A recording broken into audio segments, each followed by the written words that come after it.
قلیلا ما تشکرون. تو نمازیں اگر پڑھ رہے ہیں اس میں جاتے جی مگر ہمارا کمال نہیں ہے. اگر دربار الہی میں حاضر ہو رہے ہیں، دربار الہی میں اپنی پیشانی کو جھکا رہے ہیں، اپنے ماتھے کو زمین پر رگڑ رہے ہیں، ہمارا کوئی کمال نہیں ہے. وما توفیق الا باللہ، یہ اللہ رب العزت کا فضل و کرم ہے. تو اللہ تبارک و تعالیٰ اس سورہ عادیات کے اندر گھوڑے کی مثال دے کے کہہ رہے ہیں کہ کبھی گھوڑے نے بھی کھانے پینے کا احسان جتلایا تمہارے اوپر؟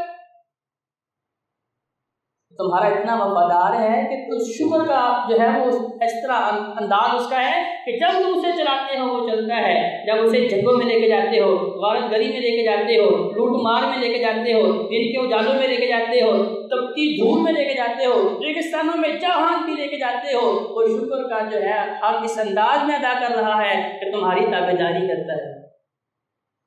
تو اس کا مطلب کیا ہے کہ شکر کے پھر دو طریقے ہیں. ایک طریقہ تو کیا ہے کہ ہماری زبان پہ ہمیشہ الحمدللہ رہے. جب صبح اٹھے، اللہ نے نئی زندگی دی، تو اٹھتے یہ نہیں کہ پہلے موبائل پکڑا جی کسی کا میسیج آیا ہوا ہے، یا اٹھتے ہی جو ہے دنیا کی باتوں میں مشغول ہو گئے، بلکہ اٹھتے ہی دعا کرنی الحمدللہ الذی احیانی بعدما اماتنی والیہ النشور. اللہ اٹھنے میں میرا کوئی کمال نہیں ہے، اگرچہ میں جوان ہوں، اگرچہ میں تندرست ہوں، اگرچہ میرے اندر بڑی قوت طاقت ہے، لیکن اگر اللہ تو نہ اٹھاتا تو میں اٹھ نہیں سکتا تھا. تو اٹھتے ہی رب کا شکر ادا کرنا ہے، نماز پڑھنی ہے رب کا شکر ادا کرنا ہے، کھانا کھانا ہے رب کا شکر ادا کرنا ہے. اللہ کی نعمتوں سے فائدہ اٹھاتے ہوئے الحمدللہ ہمیشہ اپنی زبان سے ادا کرنا ہے. ایک طریقہ تو یہ ہے کہ ہمیشہ ہماری زبان پہ اللہ کی تعریف رہے، الحمدللہ کہ ساری تعریفیں اللہ تیری ہیں. اگر مجھے علم ملا ہے اللہ تیری تعریفیں ہیں، مجھے تندرستی ملی ہے اللہ تیری تعریفیں ہیں، مجھے جوانی ملی ہے اللہ ساری تعریفیں تیری ہیں. اللہ مجھے دنیاوی مال و متاع ملا ہے، ساری تعریفیں اللہ تیری ہیں. اگر مجھے دنیا کا کوئی عہدہ ملا ہے، اگر جاؤ حشمت ملی ہے، عزت ملی ہے، عروج ملا ہے، مجھے اگر اللہ تو نے دنیا میں نوازا ہے تو ساری تعریفیں اللہ تیری ہیں، کیونکہ سارے خزانے تو تیرے ہیں. ایک طریقہ یہ ہے. شکر کا دوسرا طریقہ کیا ہے کہ جب رب کو بلائے اس کے سامنے حاضر بھی ہوں. صرف یہ نہیں کہ الحمدللہ کہتے رہے، یہ ایک طریقہ ہے. دوسرا طریقہ کیا ہے کہ اللہ اکبر، اب جب یہ صدا بلند کی گئی کہ اللہ سب سے بڑا ہے. اس سے بڑا ہے؟ میرے کاروبار سے بڑا ہے، میری تجارت سے بڑا ہے، میرے دوستوں سے بڑا ہے، میرے بیوی بچوں سے بڑا ہے، میرے دوست احباب سے بڑا ہے، میری تمام مشغولیات اور مصروفیات سے بڑا ہے. جب اللہ اکبر کی صدا میرے کانوں میں پڑی ہے تو رب کا شاکر بندہ وہی ہے تو دنیا کی ساری محبتوں کو چھوڑ کے دربار الہی میں حاضر ہو جاتا ہے. نبی کریم صلی اللہ علیہ وآلہ وسلم کا اسوہ ہمارے سامنے رضی کر کیا ہے؟ استقاء کائنات اللہ عائشہ رضی اللہ عنہا فرماتی ہیں اگر تم نے قرآن سیکھنا ہے تو نبی علیہ السلام کو دیکھ لو کہ قرآن کیا ہے، قرآن کا عملی نمونہ کیا ہے. نبی علیہ السلام کو دیکھو تو نبی علیہ السلام نے کامیابی پھر کیا دنیا میں دیکھی، دنیا کے مال و متاع میں دیکھی. نبی علیہ السلام جو ہمیشہ اللہ کے شاکر تھے، اللہ کا شکر ادا کرتے تھے، فرماتے ہیں کہ 2-2 3-3 4-4 دن حتیٰ کہ ہفتہ بھی گزر جاتا تھا، کھانا اور پینا میسر نہیں آتا تھا، لیکن پھر بھی زبان پہ شکوہ نہیں آیا. پھر بھی جب بھی زبان پہ آئے تو الحمدللہ اللہ تیرا ہی احسان ہے.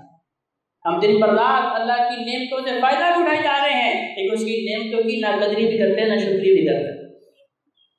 اللہ تعالیٰ کے گھوڑے کی مثال دے کے فرما رہے ہیں ان الانسان لربہ لکنود وانہ علی ذلک لشہید.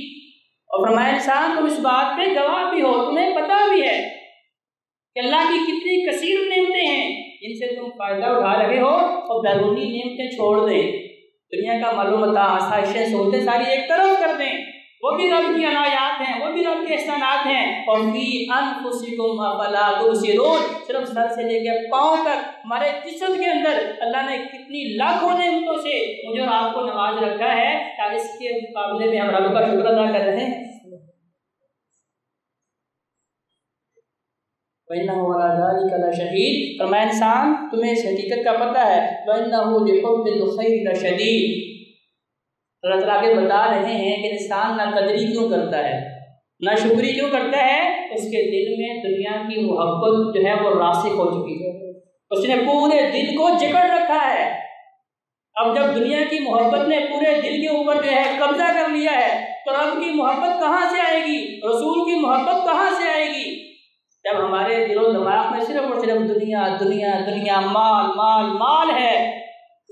اللہ تبارک و تعالیٰ فرما رہے ہیں وَإِنَّهُ لِحُبِّ الْخَيْرِ لَشَدِيدٌ، یہ مال کی محبت جو ہے اس وجہ سے انسان، جیسا کہ سورۃ تکاثر میں کیا تھا، الہاکم التکاثر، کہ کثرت کے پیچھے بھاگتے بھاگتے انسان جو ہے پھر رب کی ناشکری کرتا ہے کہ 2 ہیں تو 4 ہو جائیں، 4 ہیں تو 8 ہو جائیں۔ اب انسان کو پیمانہ نہیں ہے کہ اتنے کمانے کے بعد میں نے اللہ اللہ کرنی ہے، جیسے صحابہ کرتے تھے، انہیں پتا تھا کہ میرے ایک دن کی ضرورت کتنی ہے، جب اللہ تعالیٰ ان کی ضرورت پوری کر دیتے، دکان بند کر دیتے، کسٹمر آتا بھی تو اپنے بھائی کی دکان پہ لے جاتے کہ بھائی اس کے پاس جاؤ، کیونکہ اس کے پاس ابھی تک کوئی کسٹمر نہیں آیا۔ یہ ان لوگوں کا طرز عمل ہے جن کے طرز عمل کو اختیار کرنے کی دعا کرتے ہیں، صراط الذین انعمت علیہم، ہر نماز میں دعا تو کر رہے ہیں لیکن طرز عمل ان کے الٹ ہے، اپنی دکان پہ کھڑے ہو کے اپنے بھائی کی جو ہے اس کے خلاف باتیں کر رہے ہیں، غیبتیں کر رہے ہیں، اس کے پاس نہ جائیں، اس کے پاس تو ملاوٹ والا مال ہے، وہ تو دھوکہ دے رہا ہے، وہ زیادہ منافع کما رہا ہے، اس کے پاس تو 2 نمبر چیز ہے۔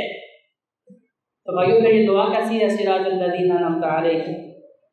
یہ طرز عمل یہود و نصارہ کا تھا، جن کے طرز عمل سے بچنے کی اللہ کے حضور دعا کر رہے ہیں، غیر المغضوب علیہم ولا الضالین، کہ اللہ یہود و نصارہ کے راستے پہ نہ چلانا، لیکن ہمارا زندگی کا پورے کا پورا انداز جو ہے وہ یہود و نصارہ کے ساتھ نہیں ہے۔ تو اللہ تبارک و تعالیٰ بتا رہے ہیں کہ نہ قدری نہ شکری کا پیدا ہوتی ہے جب انسان کے دل میں دنیا اور دنیا کی محبت جو ہے وہ راسخ ہو جاتی ہے۔ افلا یعلم اذا بشر ما فی القبور، آگے اللہ تبارک و تعالیٰ نے تھوڑا سا جھٹکا بھی کروایا انسان کو، تھوڑا سا جھنجھوڑا بھی ہے، سمجھے کہ ڈانٹ پلائی ہے، اللہ تعالیٰ ڈرایا بھی ہے، افلا یعلم اذا بشر ما فی القبور، انسان تمہیں کیا یاد نہیں ہے کہ تم نے مرنا ہے، مرنے کے بعد قبر میں جانا ہے اور عرش والے نے تمہیں قبروں سے اٹھانا ہے، تم اس حقیقت کو کیوں بھول چکے ہو؟ وَحُصِّلَ مَا فِي الصُّدُورِ، اور اس سے بھی بڑی حقیقت سورہ زلزال میں اللہ تبارک و تعالیٰ نے بتایا کہ دنیا کے اندر، اس زمین کے اندر بھی بڑے بڑے بھید پوشیدہ ہیں، جس زمین کے ٹکڑے پہ کھڑے ہو کے میں نے رب کی بغاوتیں کی ہیں، نافرمانیاں کی ہیں، زمین کے وہ ٹکڑے دربار الہی میں حاضر ہو کے میرے اور آپ کے خلاف گواہی دینے والے ہیں، لیکن یہاں اللہ تبارک و تعالیٰ نے میرے اندر جو پوشیدہ راز ہیں، وَحُصِّلَ مَا فِي الصُّدُورِ، میرے دل کے اندر جو چھپے ہوئے راز ہیں کہ میں نے نمازیں کس نیت سے پڑھی ہیں، میں نے روزے کس نیت سے جو ہے رکھے تھے، میں نے صدقہ و خیرات کس نیت سے دیا تھا، میں لوگوں کو راضی کرنے کے لیے عمل کر رہا تھا یا اپنے رب کو راضی کرنے کے لیے عمل کر رہا تھا۔ وَحُصِّلَ مَا فِي الصُّدُورِ، اللہ تعالیٰ فرما رہے ہیں ہم تمہارے دلوں سے ان رازوں کو حاصل کر لیں گے،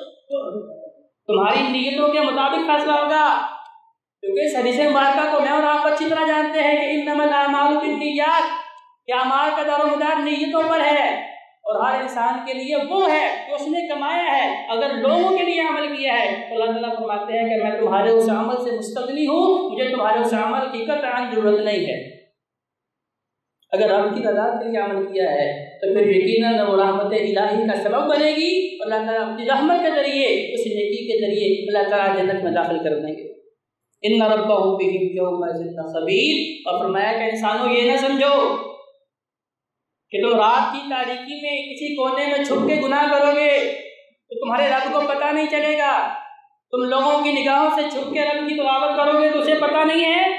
یا تم رات کی تاریکی سے فائدہ اٹھا کے جب گناہ کر لیتے ہو، شراب پی لیتے ہو، جوا کھیل لیتے ہو، زنا کر لیتے ہو، رب کی نافرمانی اور رب کے عذاب کو دعوت دے لیتے ہو، صبح اٹھتے ہو کہتے ہیں اچھا کسی کو پتہ نہیں چلا، اور یاد رکھو اللہ تعالیٰ فرما رہے ہیں کہ میں تمہارے ہر عمل سے باخبر ہوں۔ ان ربهم بهم یومئذ لخبیر، میرے اللہ ہر عمل سے، میری ہر بات سے اللہ باخبر ہے۔ تو حضرت جن پر اللہ آج ڈرا رہا ہے، جانوروں کی مثال دے کے کہ اگر میں نے آج اس حقیقت کو پا لیا ہے تو میں ساری مخلوقات کا سردار ہوں، اور اگر میں نے ان حقیقتوں کو فراموش کر دیا ہے تو پھر میں جانور نہیں بل ہوں اضل، بلکہ اللہ کا فیصلہ ہے کہ جانوروں سے بھی بدتر ہے۔